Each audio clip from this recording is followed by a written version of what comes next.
job, man. Yeah, thank you. I'll take that.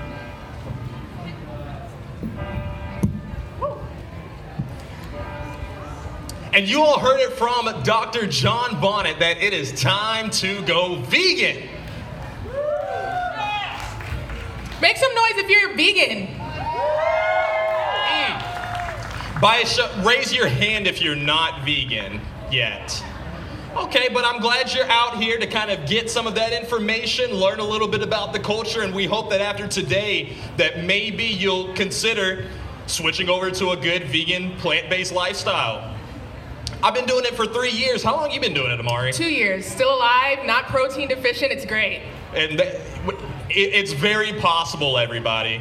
I wish I had like a little joke or something to kind of segue into, but... Like something funny? See, something. I could tell a vegan joke, but no one would care it all. I'm getting good at this. I'm getting good. I like it. Let's reintroduce ourselves as your MCs. My name is Royce. Can everybody say, hello, Royce? Hello, Royce. And my name is Amari. Can everyone say, hey, Amari? Hey, everyone. Yo, Richard. Yo. All right. Yo to the sound guy. Well, we actually want to introduce somebody who needs no introduction. But we're going to give him one anyway. He wrote the World Peace Diet. How many of you are familiar with that? It's an excellent book. Dr. Will Tuttle is going to come to the stage. He is an educator, composer, pianist, and writer. As I mentioned, he's the author of the international bestseller, The World Peace Diet, which is published in 16 languages. He's a peace activist and vegan for 39 years. Make some noise for 39 years, vegan! And a big warm welcome, please, for Dr. Will Tuttle. Will Tuttle, everybody! All right. Thank you, Royce. Thank you, Amari. And thank you all. Let's give a big hand to the organizers of this beautiful Veg Fest. Fantastic job you guys done. Mike Young and the team. And thank you all for joining us here. All right, so I'm just speaking for about a half an hour. And I'll be speaking on some of the main ideas in this book that we just heard about, The World Peace Diet. Have any of you read this, The World Peace Diet? Anybody?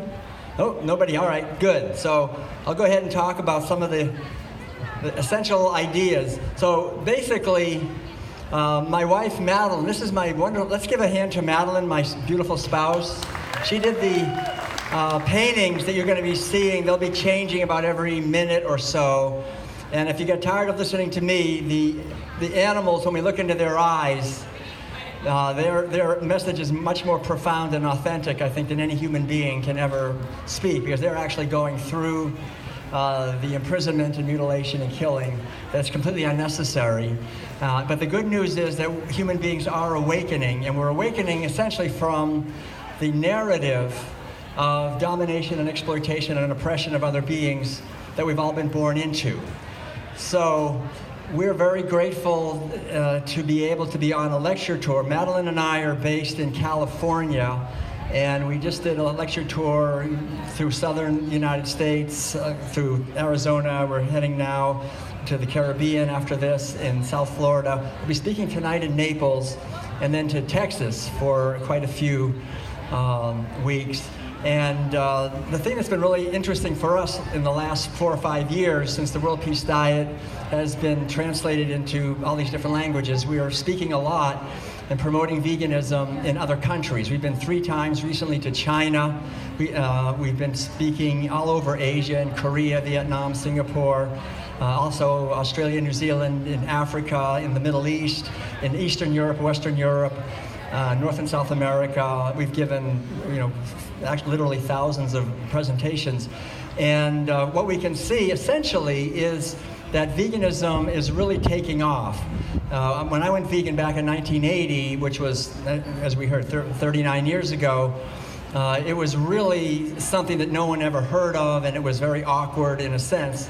And it's so fantastic now to go, like we were just in Athens, Greece, and I spoke at the Animal Rights March in Athens, and then also spoke at the the Veg Fest in Athens, Greece, which drew 15,000 people, and the number of vegan restaurants all over the world in the major cities is really taking off. So it's really important to realize that this Veg Fest here in Bonita Springs is part of a much larger movement that's growing very quickly. When we were, for example, in London, actually with James Aspey a couple of years ago, they had about 15,000, 20,000 people there. And the whole industry is it's becoming an industry, which I think we have to remember that the underlying foundation of veganism is loving kindness and compassion and respect for other beings. But The Economist magazine, which, as you know, is the largest, most respected magazine on Western economics, proclaimed 2019 as the year of veganism, the year of the vegan corporation. So, because this is the fastest growing segment of the food industry is the vegan market, because people are waking up and realizing that imprisoning animals for food and other products is not only devastating to them, but it's also devastating to us and to our planet. So I want to emphasize, thank you. I want to emphasize a few basic things. Number one, the underlying core of our society is that we are a herding culture. We're a culture that's organized at its core around imprisoning and mutilating and confining and killing and breeding animals for food and other products, but primarily for food. And that this is something that is essentially injected into all of us from the time we're little infants to eat this way, and to not only eat this way, but to have the attitudes that are endemic in a herding culture. And the attitudes are not in our best interest. The underlying attitudes of animal agriculture are the attitudes of disconnectedness, of seeing commodities rather than seeing beings, of privilege and elitism, of might makes right. The subtext of every meal essentially is that those who are more powerful and more essentially superior can dominate and exploit those who are inferior. And so even though we try to create a world of peace and compassion and also of justice and of equality, animal agriculture completely undermines and erodes our natural sense of equality and justice, because there is no justice in animal agriculture. These animals are born into captivity, into brutality, into misery and violence. And so the underlying message of the vegan movement is a really positive message to connect us with our true nature and to allow our true nature to express. And so what the whole idea really in this movement is to question the narrative in the society we were born into and to create an alternative story, an alternative way of living in the world. And every anthropologist essentially understands that all cultures transmit their values through the rituals in those cultures, and the main ritual in every society are meals. So when we're eating meals, we're not just eating food, we're eating a whole set of attitudes about our relationship with each other, with animals, with ecosystems, with future generations, with the cosmos, and so forth. So to understand that the mentality and the message of animal agriculture is devastating to our physical health, right? We know that. We understand that animal agriculture, most of you I'm sure are aware of this, reduces animals and reduces our agriculture to creating saturated fat, cholesterol, acidifying and inflammatory animal protein, enormous quantities of toxic sewage, nitrous oxide, methane. All of these are destabilizing to the climate and devastating to our water, to our air, and to our physical health. Animal products concentrate toxins. There's many different types of toxins, not only the pesticide, herbicide, and fungicide residues, also the drug residues, antibiotic residues. They're all concentrated in meat, dairy products, and eggs. We see also the naturally occurring toxins in animal agriculture products like meat, dairy products, and eggs, like casein, which is the main protein in dairy products. which we don't have renin like little calves have, which is the hormone that breaks down the main protein in milk, which is casein. So casein is well recognized, actually, to be the primary cause of most of the diseases that are afflicting children, like runny noses and sore throats and earaches and tonsillitis and appendicitis. I had that. And type 1 diabetes, type 2 diabetes, all these various problems that we have as children. And then as we get older, the hospitals are filling up with people who have diabetes, obesity, heart disease, strokes, liver disease, kidney disease, autoimmune diseases, dementia. All of these diseases are definitively linked with diets that are high in animal-based foods.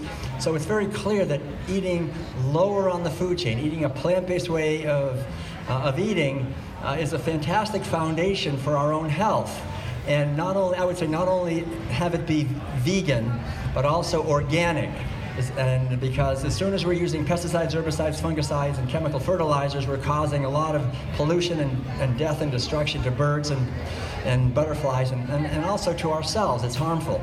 And local as much as possible. And if we can grow our own food and support people in veganic. You know what veganic agriculture is? Anybody? Veganic agriculture is agriculture that doesn't use any animal inputs. So Madeline and I actually have our own food forest in Northern California where we live, and I really want to encourage everyone to grow your own food, create a food forest or a garden, grow your food, and understand that plant-based foods give us health and make us at a much deeper level, much happier and more at peace.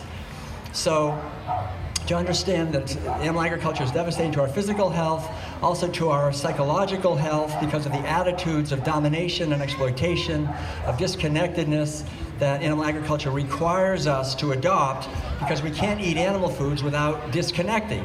We don't want to think about the misery and violence and terror and fear and pain and despair that these poor animals are enduring and that we're causing, because we have to remember that this right here is the voting booth, right?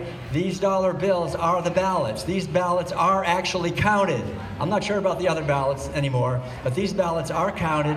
And so if I'm voting for meat, dairy products, and eggs, I'm paying people to imprison animals, to impregnate them against their will on rape racks, to steal their babies and kill their babies, to steal their purposes, to steal their milk, to steal their eggs, to steal everything from them, and then to kill them. And it's enormous violence, it's devastating, and it's utterly unnecessary. I mean, here I am, I've been a vegan for 39 years, and I'm, at 65 years old, I'm sure I can run faster and jump higher than most any other person my age, but I never did it for health. I didn't do it for my own health. I mean, I did it for the health, really, of hungry people, because, we're growing enough food every year to feed 10 to 12 billion people. And we should let that sink in. How many of you have noticed that the earth is beautiful? Anybody notice that yet? Yay, all right. The earth is beautiful, the earth is also abundant. We're growing enough food to feed 10 to 12 billion people, but every year, chronically, we have about 1 billion people going hungry and starving, and we only have 7.5 billion people. Why is that? It's because most of the food we're growing, over half the food we're growing, we're feeding to imprisoned animals, and it's enormously wasteful and inefficient. These animals convert calories that could be healthy for us into saturated fat and cholesterol and a lot of sewage and toxic devastation. So every time we move to our plant-based diet, we're not only saving animals' lives, we're saving human beings' lives. We're saving rainforest. We're cutting down rainforest at 1 acre per second right now to grow soybeans in the Amazon and to graze cows. But soybeans is primarily for cows, pigs, chickens, turkeys, ducks, geese, and fishes eat huge amounts of soy. So this whole system is based on a deep perversion and devastation to ecosystems and disrespect of ecosystems and destroying the habitat of wild animals and free-living animals, and indigenous populations are being killed and destroyed because they're trying to defend their lands against animal agriculture. So as soon as we take out our wallets and pay for meat, dairy products, and eggs, we're paying for the destruction of rainforests, the destruction of oceans. And the destruction of oceans, by the way, since we're here close to the Gulf, we should really understand this, that we're overfishing the oceans to such a degree that oceanographers are telling us that by the year 2030, the commercial fishing will be over. There won't be enough fish left to catch. Already, 2/3 of the fish we're eating in the United States are factory farmed. This is the worst possible thing. I've been to these places, factory farm fish. It's like gigantic swimming pools, and you look into them, and the water's completely black. And I remember thinking, gosh, it's just black water, nothing in there. Then I realized there were thousands of fish swimming in their own feces. That's why the water was black, and people were pulling the poor fish out, electrocuting them, skinning them alive. And it's the most violent, disgusting, environmentally devastating thing is animal agriculture for fish. So, but to understand that now we're catching so many fish, we're destroying the oceans, not just for fish, for humans, but scientists discovered if we feed fish to cows and pigs and chickens, they give more milk, they give more eggs, and they fatten up more quickly. So that's what's destroying the oceans, is the massive demand for fish, for humans, and for animals. So it's completely unsustainable, but since it makes a profit for a few corporations and large financial institutions who run the government, and we are so uninformed that we take out our wallets and propel the whole thing. So the whole idea is to wake up and realize this. And this is what we have right now. We have this beautiful community. This Veg Fest is an opportunity for us to learn, to share ideas, to see that there's another way of living without blindly and recklessly destroying the beautiful planet that we live on, that we hopefully will leave to our children. And how can we tolerate living in a culture that's laying waste everything, that's killing literally billions of animals every single day, completely unnecessarily? Like I say, I've been a vegan for 39 years. I have not been to a doctor in 39 years. My mother went vegan in her 70s. She's now 90 years old, lives in a retirement community up in Orlando. She's the only one in the retirement community that's not on any medications. You know, I mean, you're not going to be penalized by being kind and loving to other beings. You're not going to become sick and depressed and miserable by becoming kind and compassionate. That's when we sow seeds of violence and abuse and terror and fear and pain. That's when we find the pharmaceutical industry making billions of dollars on us because we're sick and we have depression and anxiety and panic attacks and insomnia, because we're sowing the seeds of depression and anxiety and insomnia in billions of animals, and we eat that. We cause it and we eat it. So the whole idea is to realize, I used to teach college courses in comparative religion, realize what all the great world religions said, they all agree. Whatever we most want for ourselves, give that to others. If we want to have love and peace and freedom, we can have it. But not if we're going to hold billions of animals in our hands and crush them and destroy them and rape and kill them and terrorize them. How can we think that we're worthy of kindness and love and freedom when we enslave and destroy the happiness of billions of beings whose interests are to them as important as our interests are to us, right? How many of you at some point have had a companion animal like a dog or a cat? Yeah, right. So you know what I'm talking about. There's someone in there, right? When you look behind the eyes of animals, there's a being there, and that being has interests, and their interests are as important to them as my interests are to me. The same thing is true with cows and pigs and chickens and fishes. They all have consciousness, they're aware, they're self-aware, they're capable of suffering physically and psychologically, and we cause them enormous suffering completely unnecessarily.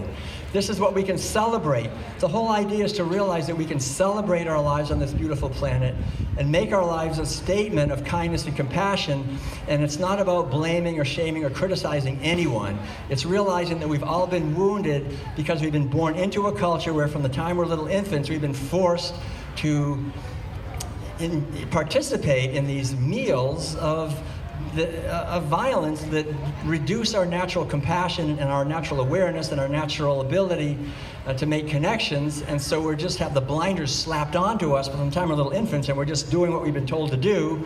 And it's very difficult to question it because our own mothers and fathers, like my mother, when I was 7 years old, I was born and raised in Concord, Massachusetts. And I remember when my mother was feeding us lots of meat, dairy products, and eggs. And when I was about 7, I asked her, I said, "Mom, the kind of foods we're eating, is this what everybody eats?" And my mother said, yeah, this is what everybody eats. I said, everybody in the whole world? And she said, yeah, pretty much. This is basically what people eat, as far as I know. And then she left, and then she came back. She said, I said, thank you. She came back, and she said, I'm sorry, that's not completely true. There are vegetarians. And this was back in the 1950s. And I said, oh, a vegetarian, what's that? I was at that age when I liked learning new words, especially if they were kind of long words. Vegetarian. What's a vegetarian? My mother said, a vegetarian is, I wouldn't worry about it. You're never going to meet one. And she said, I'm a lot older than you are, and I never met one. And I thought, Mom, my mother, she's really old, and she never met one, and man, and they don't have enough protein. I'm so glad I'm not a vegetarian. I had this image of people that are very rare, very unusual, strange people who are probably dragging themselves through the mud, begging for protein. It was so wonderful. I went away to a summer camp when I was 13 years old in Vermont with a beautiful little farm, like one of these beautiful little organic dairies, and I learned how to catch my own chicken, how to hold her down on a board with my left hand, and how to have my axe in my right hand, cut her head off, put her through the scalding tank, eat the chickens. I had no problem doing that. I had gone through 13 years of the most intense indoctrination a human being can possibly go through. Every single meal from the time I was born, basically. You look at any grocery store, in the baby food section, you'll see little jars of turkey and veal and chicken and beef and cheese. So I knew beyond the shadow of a doubt by the time I was 13 that God gave us animals to eat. They don't have a soul, they taste good, and if you don't eat them, you're definitely going to die within 24 hours of a protein deficiency. I understood that, and so I had no problem killing them because it's like, all right, now I'm old enough, I got to, a man's got to do what a man's got to do, that whole idea. And we would gather around a dairy cow every summer. And, these are 2,000-pound animals. They were only 5 years old. A cow would naturally live 25 years on any dairy, organic or not. When they reach 5 years old, we put a gun to their head and you kill them because their production declines, because they're kept pregnant and lactating simultaneously. No mammal is designed to be pregnant and lactating simultaneously. Taking away, killing their babies, impregnating them again, and having them pregnant and lactating at the same time. So they're just worn out. It's the most violent, abusive, terrible system you can imagine. Dairy, there's more cruelty in cheese than there is in meat because these animals are severely abused before they're finally strung up by one leg and have their throats slashed. That's what I saw. I helped kill the cows and we cut them up and all that. So I saw all that, but I couldn't question it because I was totally programmed. The good thing for me, and the point I want to emphasize here, and I think I have to close actually very soon, I have a few more minutes, is the only reason I was eating animal foods all those years that I was because of the community I was raised in, right? We're all like that. The only reason anyone, when we leave this Veg Fest and we see people going into supermarkets and going into restaurants and taking out their wallets and voting for meat, dairy products, remember, there's only one reason anyone does that, is because we're following orders. That's it. You don't get up in the morning and say, I want to cause some misery to a chicken. We're just eating the foods we've been told to eat. So the great gift we can give to the world, really, is what's happening here, which is to create alternative communities based on sanity and kindness and caring. And I had that opportunity. Right after college, I left home with my brother and we walked we tried to walk to California. We got as far as Buffalo. And in Buffalo, we walked south, and it took us a few months. We walked all the way to Alabama, down through upstate New York, Pennsylvania, across Pennsylvania into West Virginia, Kentucky, Tennessee, to Alabama. When we were in Tennessee, we stopped for a few weeks in a community there. In 1975, it was the largest hippie commune in the world. It was called The Farm. And there was 900 people living there, and they were all vegetarians, they said. We're vegetarians, 900 people. We today would call them vegans because they didn't eat meat or dairy products or eggs, and they were all thriving. They had about 200 children that were born on the farm, and they were all vegan from birth, and they were doing great. So I could see that eating this plant-based diet was something that really works because nobody was dragging themselves through the mud and begging me for protein or anything. They were active, they were vibrant, they were idealistic and creative, and so that was it. When I asked them, why are you guys vegan? And they told me, there's a vegetarian. They told me there's two reasons. One is most of the food we're growing, we're feeding to animals while people are starving. And so we want to create more peace in the world because food shortages are the driving force behind war. We want to create more peace in the world So we're eating lower on the food chain so there's enough for everyone to eat. And then the other reason is they said, do you know what the animals go through? And they told me a little bit about the routine mutilations and castrations of these animals, the hyper-confinement, how these poor animals are so confined they can't move very often, barely move at all. They're driven into insanity. They're banging their heads against the bars, just totally crazy. And we're eating insanity. We're causing that. So they told me a little bit about this misery and violence that we're causing and we're eating. And at the same time, I was eating meals with them every day, basically, a totally plant-based meal. So from that day, actually, on the farm back in 1975, I have never eaten a piece of animal flesh. And a few years later, that's like 44 years ago. A few years later, I learned more about dairy products and eggs, so I became a vegan in 1980. And then a few years after that, I shaved my head and I became a Zen Buddhist monk. And I was living in a monastery in Korea. And in this Zen monastery, it was called Songwangsa in South Korea, they were practicing what we would call, they were practicing veganism, basically. And they'd been doing it for 800 years, right? So I realized this veganism is not a new hippie idea from California. It's actually an ancient wisdom tradition that goes back hundreds of years, thousands of years. People have understood that if you want to create a world of harmony and peace and justice, we can do it. If we want to awaken intellectually and morally and spiritually, we can do it. But not if we're going to be imprisoning and killing animals. There's no way, because when we imprison and kill animals, we destroy the roots of sanity, compassion, and awareness in ourselves, because we're destroying the beauty of life completely unnecessarily. So being at Songwangsa and doing thousands of hours of meditation, I began to realize that veganism is not a choice. It's our true nature. It's nothing to be proud of. It's just basically coming home to our own hearts and living as a human being. It's living as a human being on this earth. It's not being any better than anyone else. Not being a vegan is really having our lives just hijacked into prison. We imprison animals, we're being exploited, and we're being imprisoned. The hospitals are filled up with people, and the prisons and the insane asylums with people who are driving animals insane, driving animals into imprisonment, driving animals into disease and despair. And so it's not our fault. We have to realize that we're just born into a culture that imprisons beings, and that each one of us as an individual can make an effort to understand this, and then we can actually do something about that. We can bring our lives into alignment with our values. And then the third thing is we can then help create communities of sanity, of kindness, of caring, of mercy and tenderness and gentleness and forgiveness. And that's what this Veg Fest is. It's a community of kindness and compassion and caring, and it's based on sustainability. The underlying message of veganism is love.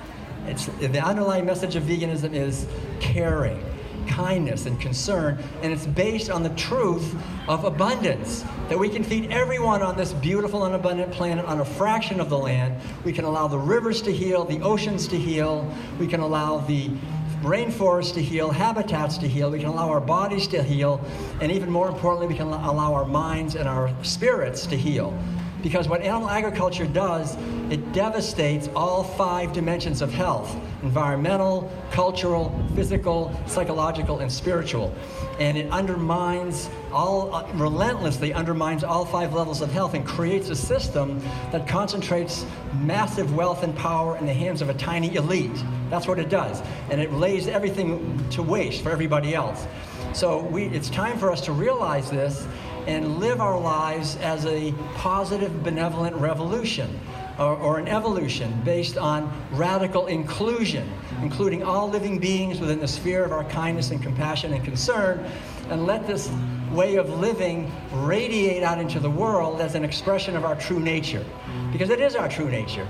And when we live from this, when we work on changing ourselves so that we have congruence in our lives, so that we're not angry vegans. I mean, it's great to be a vegan, but if I'm an angry vegan, it's because I don't understand the deeper structure. One of the reasons I wrote the World Peace Diet was to show the bigger picture, and I don't have time to go into it here, but to understand the history and anthropology and sociology and psychology of our society and realize that 10,000 years ago, our culture went through a revolution, the herding revolution. We started owning animals as property for food, and that changed everything. That created a wealthy elite class of herders, of ranchers that they were called the kings. Basically, if you read the Old Testament and the ancient Greek tragedies, the kings, and animals were reduced to mere property.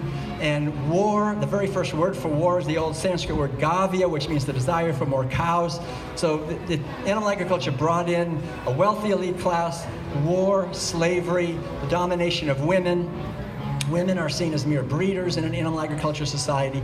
The exploitation of nature and animals, and boys need to become hard and tough and be capable of violence against animals and women and other herders. So the whole thing is a great wound of the herding revolution, and we're still in a herding culture. So the whole idea is to understand that we can transform our own lives as individuals, and then we can help create the transformation of our society by building vegan communities.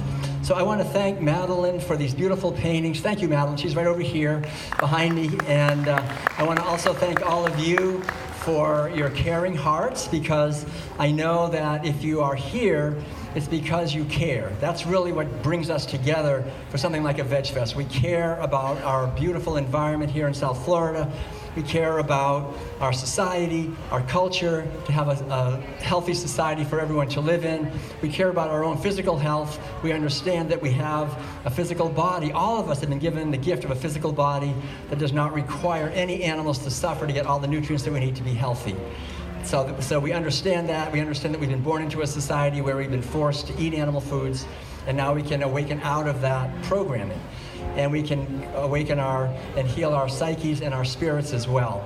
So I'm happy to answer questions after this. I'm going to get off the stage now because we have one more speaker coming here, I guess, somewhere. And yes, right here. So I'm going to stop here. But I'm happy to answer any questions you may have. We have copies of our books over here at the table. And I just want to ask all of you to go forth and multiply the message. If we can, together, we can create a world of peace and healing for everyone. Thank you very much. Much love to you all. And keep up the great work that you're doing. And I'm speaking tonight in Naples at the Vegan Kitchen. If you're interested, at 7 p.m. in Naples at the Vegan Kitchen. And you can go to WorldPeaceDiet.com and see our videos and our tour schedule and so forth. And we hope to see you again. Much love to you all. Thanks again. Go forth and multiply. Thank you.